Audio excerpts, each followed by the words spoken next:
दोस्तों स्वागत है आपके मेरे चैनल पर दोस्तों, जहाँ पे वर्षों में आपके लिए आज एक और न्यू वीडियो लेके जहाँ पे आज की वीडियो में हम बात करने वाले हैं Amazon प्राइम में मैंने एक नई वेब सीरीज देखी, लव रोमांटिक ड्रामा हमें देखने को मिलता है, the summer I turn pretty. इसकी टोटली 3 सीजन है, हर सीजन के अलग अलग एपिसोड की लेंथ है। मतलब सीजन 1 में आपको 7 मिलते हैं, सीजन 2 में आपको 8 मिलते हैं और सीजन 3 में आपको 11 एपिसोड मिलते हैं। अब जहाँ पे स्टोरी की स्टार्टिंग के लीड रोल में हमें दिखाई जाते हैं आपकी सुजैन और लॉरेन नाम की हमें 2 लेडी दिखाई जाती है, जो बचपन से बहुत अच्छे दोस्तों। अब वो उनकी शादी भी हो चुकी है, जहाँ पे ये प्लान करते होते कि हमेशा से हर गर्मियों में इनका एक बीच हाउस होता है, वहां पे अपने हस्बैंड और अपने बच्चों के साथ वहां पे सेलिब्रेट करने के लिए आएंगे। अब यहाँ पे जो लॉरेल की जो बच्ची होती है उसकी एक लड़का और लड़की होती है, एक होती है बेली होती है और एक होती है स्टीवन होता है। और जो आपकी सुजैन होती है उसके भी 2 बच्चे होते हैं, एक होता है आपका कॉनरेड और एक जेरेमिया। अब इन दोनों की जो कैरेक्टरिस्टिक्स अगर आप देखोगे ना तो अलग अलग है। लाइक कॉनरेड एक इंट्रोवर्ट है और जेरेमिया एक एक्सट्रोवर्ट है। इंट्रोवर्ट एक्सट्रोवर्ट है मतलब इंट्रोवर्ट जो अच्छे से हर किसी का घुल मिल सकता है, अच्छे से किसी से बात कर सकता है और अपनी फीलिंग्स कभी भी शेयर नहीं कर सकता। वहीं पे जो जेरेमिया वो टोटली अपोजिट है, उसका वो सारी चीजें कर सकता है जो कॉनरेड नहीं कर सकता नॉर्मली। अब यहाँ पे क्या होता है, अब सारे जो बच्चे बड़े हो जाते हैं और यहाँ पे पता चलता है जैसे ये थोड़े थोड़े बड़े होते हैं तो लॉरेल का अपने पति के साथ डिवोर्स हो चुका है। वो हमें नहीं पता है किस चीज से हो रहा है, पर हो चुका है। और सुजैन का हमें बताया जाता है कि जब इसे हमें ये बताया जाता है कि इसको एक कैंसर भी है, तो जब इसकी कैंसर का ट्रीटमेंट चल रहा था पर उसकी पीठ पीछे उसका पति किसी के साथ अफेयर रख रहा होता है, उसे ये चीज पता चल जाती है, जिस चक्कर में उनका भी ऑलमोस्ट डिवोर्स हो ही चुका है। ये सारी चीजें क्लियर होती है। अब बेली का हमेशा से कॉनरेड में क्रश रहा है हमेशा से, और जेरेमिया का बेली के ऊपर, पर बेली ने कभी जेरेमिया को उस नजर से नहीं देखा। तो सीजन 1 में आपको 7 एपिसोड मतलब यानी कि सीजन 1 में एपिसोड नंबर 3 से एपिसोड नंबर 6 तक आपको प्यार मोहब्बत दिखता है जेरेमिया का, जहां पे जब कॉनरेड कभी भी उसे प्रपोज नहीं कर पाता क्योंकि उसके अंदर वो गर्ड्स ही नहीं होते, क्योंकि वो एक इंट्रोवर्ट है यार, इतनी आसानी से अपनी फीलिंग एक्सप्रेस नहीं करता। और जेरेमी इसी मौके का फायदा उठा के उसे बोल देता है और बेली उस टाइम पे थोड़ी इमोशनल होती है और वो इसको एक्सेप्ट कर लेती है। और यहाँ पे हमें एपिसोड नंबर 3 से एपिसोड नंबर 6 तक जेरेमी और बेली की बहुत प्यार मोहब्बत दिखता है, ठीक है। फिर हमें 7वां एपिसोड आता है, वहां पे कॉनरेड आखिर में अपनी फीलिंग्स बोल देता है बेली को और बेली भी उसे एक्सेप्ट कर लेती है, पर बेली इस टाइम पे जेरेमिया को साइड कर देती है और वो एज अ सिचुएशनशिप में चली जाती है। मतलब वो करती तो है किसी से प्यार, पर वो अभी दूसरे वाले से भी कर सकती है। तो जेरेमिया का यहाँ पे पत्ता कट हो चुका है, उसे भाई बहुत बुरा लगता है और अपने भाई से बहुत ज्यादा गुस्सा होता है। वहीं पे आता है हमारा सीजन नंबर 2।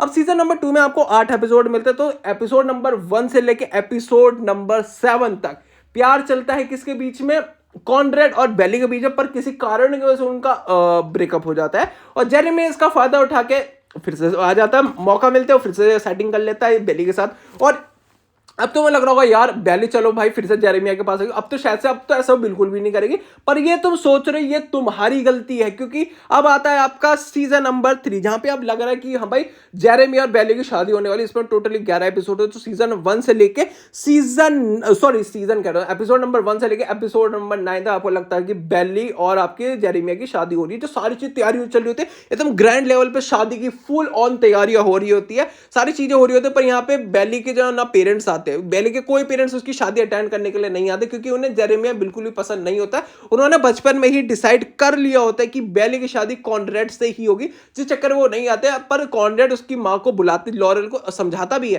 कि तुम अपनी बेटी की शादी में जाना चाहिए, तुम्हें बाद में कभी दुख होगा। जहां पे उसे बोलती भी है कि तुम्हें चलो वो तो ठीक है, उन सबका तो हो जाएगा, तुम्हारा क्या होगा। वो बोलता मेरा भी कुछ ना कुछ तो हो ही जाएगा अगर कुछ लिखा होगा तो, ठीक है। वो उसे बुलाता, वो उसकी शादी में आती है, पर शादी हो नहीं पाती क्योंकि एपिसोड नंबर 9 में कुछ ऐसी चीजें होती है ना, जब आपका पहले तो कॉनरेड जा रहा होता है तो वो ना बाथरूम में फिसलने वाला होता है, तो उसका गलती से हाथ ना आपके बेली के कंधे पे चला जाता है और उसको एक अलग सा वो होती है ऑर्गेज्म टाइप के कुछ सेंसेशंस हो जाती है। इस चक्कर में उसे पता चलता नहीं नहीं भाई मैं तो भाई कॉनरेड से प्यार करता हूँ और मैं जेरेमिया से शादी नहीं कर सकती। वो शादी छोड़ के भाग जाती है। अब यहाँ पे जेरेमिया गुस्सा आता है, भाई कॉनरेड को बेलने लग जाता है कि भाई तेरे वजह से मेरी शादी टूट गई, भाई वो तेरे से प्यार करती थी, ठीक है। ये बात भी कोई एकदम साइड क्लियर हो गई। अब यहाँ पे शुरू होता है एपिसोड नंबर 10। अब यहाँ पे आपकी बेली चली गई है पेरिस में अपनी आगे की पढ़ाई करने के लिए। जब सारी चीजें हो जाती है हमें बोलता है कि आपके बेली का वहां पे कोई एक बॉयफ्रेंड बना है, उसके साथ उसका ब्रेकअप भी हो चुका है। अब हमें दिखाया जाता है एपिसोड नंबर 11। यहाँ पे आपका कॉनरेड बेली के बर्थडे पे उससे मिलने के लिए आता है, यहाँ पे अपने दोस्तों के साथ सेलिब्रेट करती है।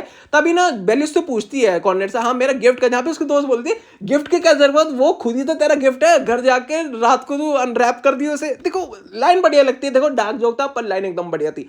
फिर रात में फिर वो गुप्पू चुप्पू होते हैं उनके बीच में, ठीक है, वो सारी चीजें हो जाती है। अब यहाँ पे सारी चीजें होती है। अब कॉनरेड ना उससे प्रपोज मार देता है कि भाई यार मैं तो तेरे लिए आया था यहाँ पे, चल हम साथ में चलते हैं, पर वो मना कर देती नहीं नहीं नहीं नहीं मुझे तो पसंद नहीं। तो यहाँ पे कॉर्नेट बेचारा रोते रोते घर चले जाता है।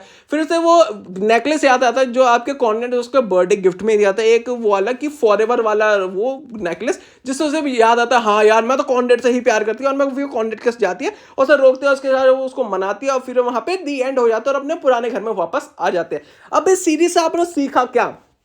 सबसे बड़ी बात, सीखा क्या आपने इससे?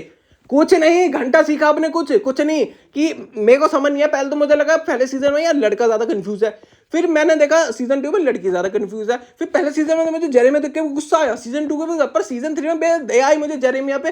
भाई क्या कर रहा था तू? बस कैसी लड़की के लिए तुम लड़ रहे थे भाई तुम दो जने? अब देखो सीजन 2 में आपकी मतलब ऑफकोर्स पहले अच्छी, पर सीजन 3 में भाई नए हेयर कट में भाई बढ़िया तो लगती है वैसे भाई। पर ऑफकोर्स ये सीरीज आप यार देख सकते हो भाई, मैंने तो भाई स्किप कर करके देखी है भाई ये सीरीज, तो मैं ऐसे ही बता रहा हूँ। बाकी अगर कोई इसका फैन होगा शायद से वो और अच्छे से आपको समझा पाए।